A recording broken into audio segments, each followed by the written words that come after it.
Ladies and gentlemen, Andre de Ruyter has come out and said in his new explosive book that apparently what we should have outside the Union building is a hammer and sickle because of the ANC's wedding itself to its Soviet era ideology.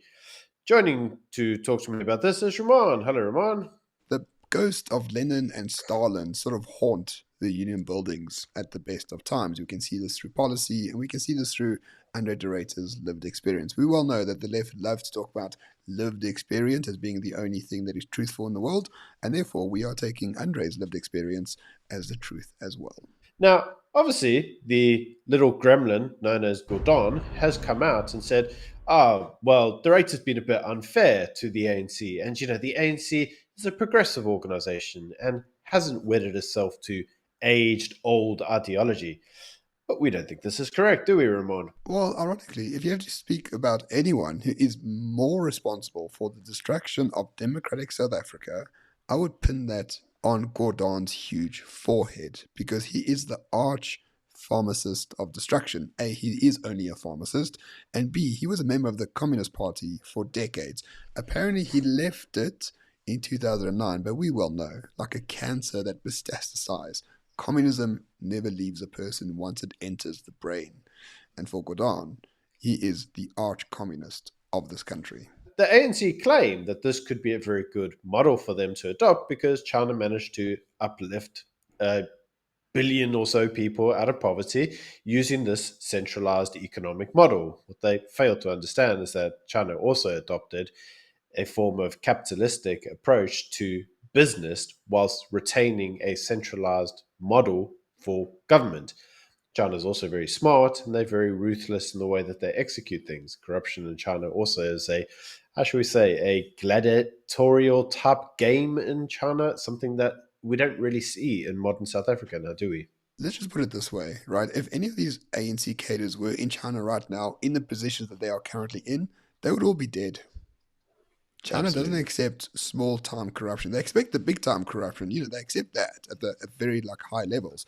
But for your mayor to like steal money, or for the MEC to do this, or for the janitor to do that, you are executed in the street in China. The corruption's only for the big Absolutely. boys. Everyone else serve the people in the name of Lenin. Here they got it the wrong way around. What we'll do is we'll actually take this through the first commie bastard, who we know that's actually in the cabinet, noticeably the Labour Minister.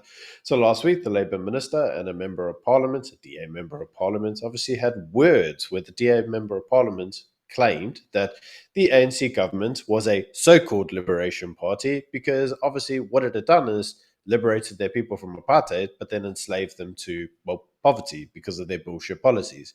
And this was specifically in relation to the debate on BEE, specifically the impending new BEE quota targets.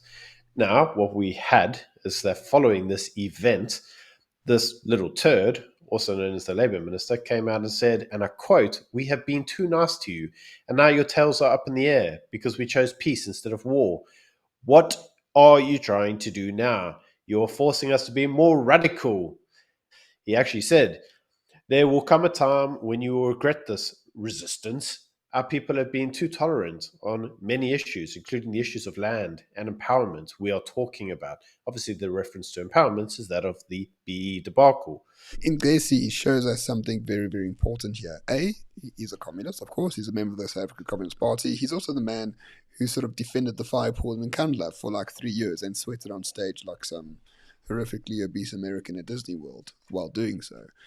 But secondly, what it shows us is two things, really. Number one, if you're black and I vote ANC, you're just not black. But more importantly, number two, when he says the DA is forcing us to become more radical, essentially it's showing that the ANC is not getting what they want. As we well know, the negotiations were about the Constitution, and the Constitution has put a handbrake on the National Democratic Revolution. But the more you attack the ANC, the more radical the ANC will become, and the more under pressure they become, the real elements of that communism comes sort of biting out.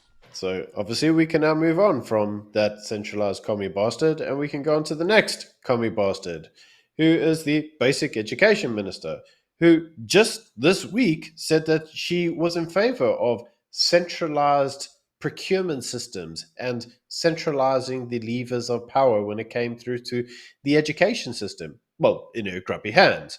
This in the same week that we learned that apparently in South Africa, if you went to school, you probably don't know how to read, mate, because our reading rate has come out as being absolutely fucking shocking.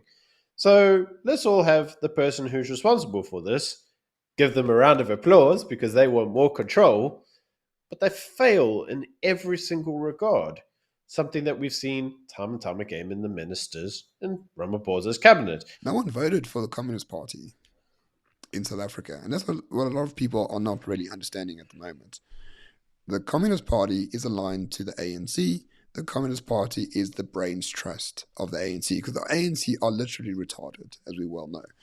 The Communist Party is a bit less retarded, but still are retarded in a way that they still think Lenin is very useful in a modern day economy. And what you can see through the policy, because the SACP is the brains trust of the ANC, you're getting all these policies of centralization of the education system, centralization, which we'll talk about just now, of the energy sector, centralization through labor and quotas and all that sort of stuff. But as soon as you point out to them that this is centralization, you're all retard, it doesn't work, they become really antsy and say that they will take vicious revenge on such a retort, because as you well know, the ANC is the vanguard of the people. The people want them to do this stuff. But that's not really true. And they No know one it. voted in the commies. And we know it. Maybe people voted in the ANC as the liberation struggle, but I'll tell you who they did not vote in. They never voted in the commies, mate. Nobody voted in the commies. When you actually see the commies support, they get like 7,000 votes. Bloody Black First, Land First gets more votes than the commie bastards. Think about it this way, right? If you're in government, every problem that comes up is basically the fault of someone else, right? It's the suppliers that are a problem. It's the private companies who are extorting the state that are a problem. Everything else is a problem except for our policies, right? And when there are problems outside of the state, what needs to happen is we need to centralize the state more so that those problems go away. That's the ANC way, mate. This is how they operate. Truth and responsibility are the first virtues that are killed in Africa. And the ANC is a great example of that. Yeah, so let's come through to the arch commie. The arch commie that is responsible for all of us having significant amounts of blackouts every day. Noticeably, Gwena Matashe, our favorite boy, well, that commie bastard is the one who we can all blame for the power outages that we are now experiencing every single day. He is, Gwede Matashe, in this regard, is completely responsible for not adding any new generation to the grid in close to 10 years now. And therefore, the solution for him is, okay, well, let's get a power ship at R500 billion over the next 20 years to sort of supply new generation to the grid. When the obvious solution is, of course, fix the power plants, get proper coal into Eskom, and then most of the issues are quite sorted out in that regard. But he doesn't want to do that. Why? Because he doesn't benefit from it. Commies don't benefit when things are working. Commies only benefit when they break stuff. And so lots of people will go, well, how can that be? How can that be true? And the answer is this: if I can sort things out for myself, and if I don't need the state, then the state becomes surplus to requirements. In other words, you negate their power. But if they take away your ability to look after yourself, and you're relying on the state, well, then the state becomes more powerful. See how this works? Like that's all you're really got to do: break shit and tell them that you can't fix it. I'll fix it because I'm the state, and you'll do what I say. So I'll break your shit, and then you're relying on me. That doesn't mean I'm going to give it to you. Yeah. It means I'm just going to dangle it there and go, there's a prospect of it. Yeah, another thing we need to think about is this sort of this developmental state mentality in the ANC, right? So for them, they got power in '94. Before that, like nothing existed, right? The whites genocided everyone, and there was nothing here. So the ANC have this developmental state mentality where the state is the main driver of development in the country. And as the main driver, they need all these SOEs and institutions and taxes to drive development. In pursuing development, we don't have any trains, right? All the roads don't have, the roads don't exist for the most part. 80% of our kids can't read in grade 4. So by issuing and by pursuing a development state policy, all we've had is de-development at an alarming rate. It's weird how that works, huh? And of course, the reason for that, of course, is because of the, imperialist Americans. Or apartheid. I mean, it must be Jan's fault, right? That too. But I mean, if you actually if you actually want to see decolonization occurring in South Africa, mate, and you want to actually see the degradation of the state of South Africa, drive around the Karoo. Mate, that's all you got to do. Just drive around the Karoo. You see with your own eyes. Towns that have been there for how many years? They're all falling apart, mate. Train stations falling apart. Roads falling apart. Infrastructure falling apart. But it's all there, mate. The railway tracks are still there. The infrastructure is still there. It's just neglected and falling apart. And this stuff was not developed by the ANC. It was not developed in the new era. It was developed in the old era. And it's been neglected in the new era. Now, all the ANC really has to do is go and actually just fix everything up and maintain it, mate. But they haven't done that because it doesn't suit them.